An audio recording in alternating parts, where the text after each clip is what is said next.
anh chồng con nói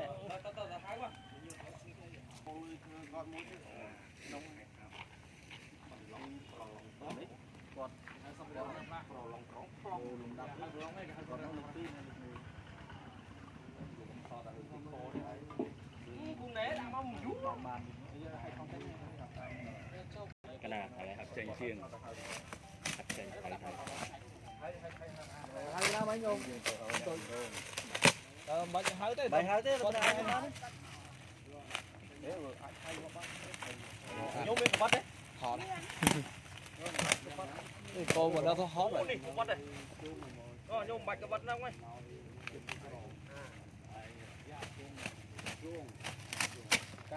chưa là xuông đâu phá phong tắt á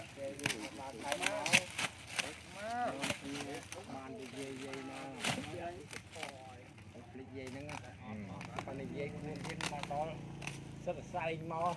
mình tán tao chứ rất là say say mo vậy gần đừng cô lúc đi món lúc mà to